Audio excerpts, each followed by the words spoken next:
ఇప్పుడే ఎన్గోల్డ్ బయర్స్ కి కాల్ చేయండి. మీ తాకట్టు బంగారం కష్టాలకి గుడ్ బై చెప్పండి.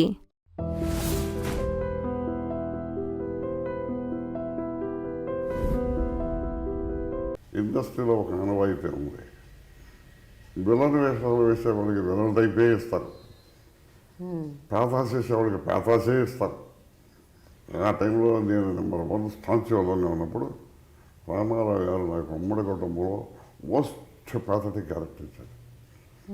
అది ఉమ్మడి కుటుంబం అని 4 బ్రదర్స్ సబ్జెక్ట్. అది దాంట్లో నేను second brother, first brother Relangi గారు, సెకండ్ బ్రదర్ నేను, థర్డ్ బ్రదర్ ప్రభాకర్ రెడ్డి గారు, ఫోర్త్ రామారావు గారు.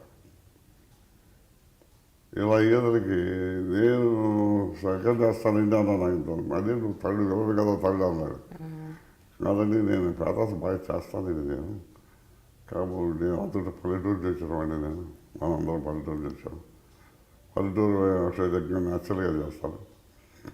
మీకు నా మీద అనుమానంగా ఉంటాయి, ఒక 2 రోజులు టెస్ట్ చేయండి, బాగపోతే తీసేయండి, మీరేమనుకో. అదంటే సరే ఆయన మీద ఇంత ఈజీగా చెప్తాడు, కాన్ఫిడెన్స్ అట్టు పెట్టుకుని సరే నీకే ఇస్తాను, నువ్వు కోరుకుందే ఇస్తున్నాను. ఆ వేషం కదా ఫెయిల్యూర్ అయిందంటే picture failure. It's pivotal role ఆ పిక్చర్కి, ముఖ్యమైన పాత్ర. అప్పుడప్పుడు నువ్వు ఖాళీగా ఉన్నప్పుడు నా దగ్గర వస్తుంటే నేను కూడా మనం అప్పుడప్పుడు డిస్కస్ చేసుకుందాం అమ్మా, నేను తప్పకుండా వస్తానండి అని అన్నది. కానీ నిజంగా అప్పుడు కూడా లేదంటే ఆయన షూటింగ్లకి ఆయన వెళ్ళేవాడు, మా షూటింగ్లకి నేను వెళ్ళేవాడిని. అయ్యేదానికి పిక్చర్ పూర్తయింది. ఫస్ట్ కాపీ ఆ నైట్ ఆయన చూసుకున్నాడు. చూసుకొని పొద్దున్నే కారు పంపించాడు నాకు. కారు పంపించి ఏంటి కారు పంపించాడు, రాత్రి పిక్చర్ చూశాను కదా, ఒకవేళ నా వేషం బాగోలేదా ఏమంటాడో అని చెప్పి నేను బ్లిక్గానే వెళ్ళాను. వెళ్ళి అక్కడ కూర్చున్నాను. ఆయన గుమ్మనంగా ఉండి ఏం మాట్లాడతలేదు,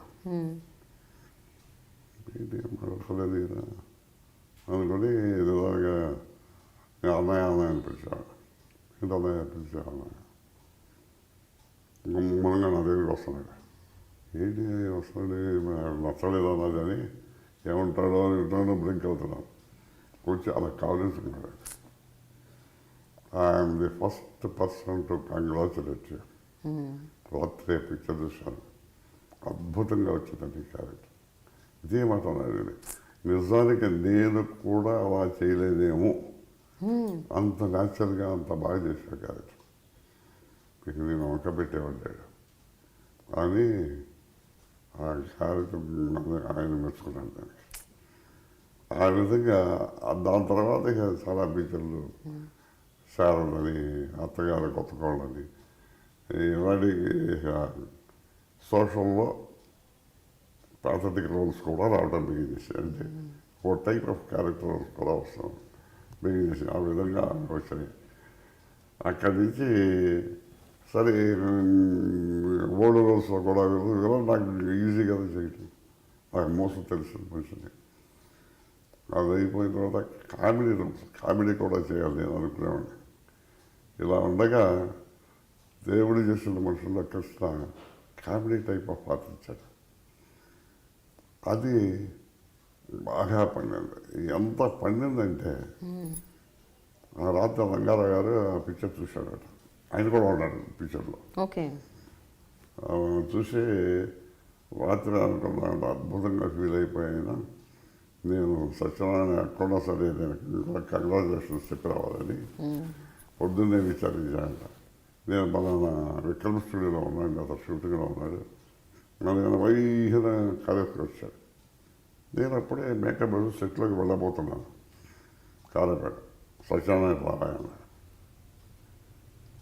sir, as an artist I want to congratulate you అన్నాడు. దేని సార్ అన్నాడు. రాత్రే దేవుడు చేసిన పిక్చర్ చూశాను, దేవుడు చేసిన మనుషులు. ఇదే మొన్న పిక్చర్ లైఫ్లో నాకు సెకండ్ మార్క్ ఇదేను. నాకు ఎప్పుడు నేను ఫస్ట్ పక్కలో నన్ను కూడా కొంచెం నీ ముందు నేను కనపడతలేదు, అందుకు నేను నీకు కంగ్రాచులేషన్స్ చెప్పాల్సి వచ్చాను. చెప్పాను, వెళ్ళిపోయాను. మరి ఆ టైంలో నేను ఇప్పుడే పట్టిన రైజ్ అవుతున్న టైంలో మరి అంత గొప్ప ఆర్టిస్ట్ వచ్చి చెప్పాలంటే సామాన్యమైన కంప్లిమెంట్ కాదు అది. ఆ విధంగా అక్కడి నుంచి అప్పుడప్పుడు కామెడీ రోజు కామెడీ రోజు అవి కూడా రావటం దిగింది. ఆ విధంగా కామెడీలోకి ఉంటాయి. కాబట్టి మామూలుగా ఇవన్నీ పేదవాళ్ళు కామెడీ ఎలా అవుతుంది అని నాకు మామూలు కొట్టిపితే కదా. ఆ విధంగా ఆల్ టైప్స్ ఇతను వేయగలడు, చేయగలడు, చేస్తాడు. ఏ రోల్ అయినా సరే అతని మీద మనం బట్టలతో డిపెండ్ అవ్వచ్చు అనే పేరు వచ్చింది ఇండస్ట్రీలో. కానీ నిజంగా అండి ఆ రోజుల్లో ఆర్టిస్టుల మధ్య ఇంత సహృద్భావం ఉండేదండి. అంటే వాళ్ళు ఇంత గొప్ప నటులయండి, ఒక వేరే నటుడు ఇంత గొప్పగా పర్ఫామ్ చేస్తే అలా వచ్చి కంగ్రాచులేట్ చేయటం, మెచ్చుకోవటం అలా అందరిలో ఉందని నేను అనలేను. కానీ బట్ చాలా మంది ఎందుకంటే స్పోర్టివ్గా తీసుకోలేదు. ఇట్స్ వండర్ఫుల్ ఇయరా, గోల్డెన్ ఇయర్. అది మనసులో ఉన్నది దుష్కలమషంగా చెప్పేశారు కొంతమంది. నచ్చకపోతే కూడా చెప్పేవారండి. రంగారావు అంటాడు. రంగారావుకి నాకు ఫస్ట్ పిక్చర్ ఆటబొమ్మలు. ఆయన నేను కొంచెం బ్లిక్ అవుతున్నాను, ఆయన పెద్ద తీసుకుని ఫస్ట్ టైం ఫేస్ చేస్తున్నాను ఆయన్ని. చెప్పగలను. అని ఆయన సీక్వెన్స్ ఏంటంటే నేను ఆయన్ని జైల్లో పెట్టించి ఊటే పరామర్శించడానికి, సర్కాస్టిక్గా పరామర్శించడానికి నేను వెళ్ళే సీన్ అది. అదే ముందు ఆయన క్లోజ్అప్ చేశారు. తర్వాత మాకు కాంబినేషన్ తీద్దామని చెప్పి కాంబినేషన్ షాట్ పెట్టారు, మాది డైలాగ్. సరే నేను చెప్పాను కదా లోపల కొంచెం బ్లింక్ అవుతున్నాను, ఏమంటాడు అనేది డైలాగ్ చెప్పమన్నారు. చెప్పాను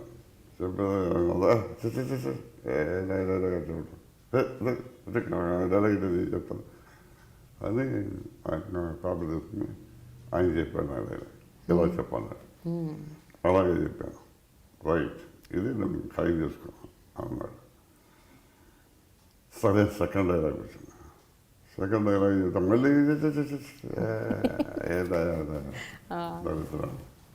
అంటే ఏదో చెప్తానండి అన్నాడు. మళ్ళీ ఆయనే చెప్పాడు.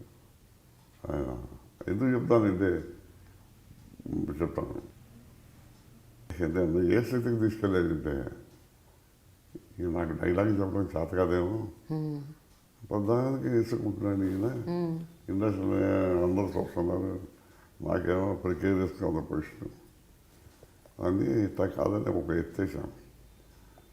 థర్డ్ డైలాగ్ చెప్పండి గురువు గారు ఈ డైలాగ్ కావాలి చెప్పండి అన్నా.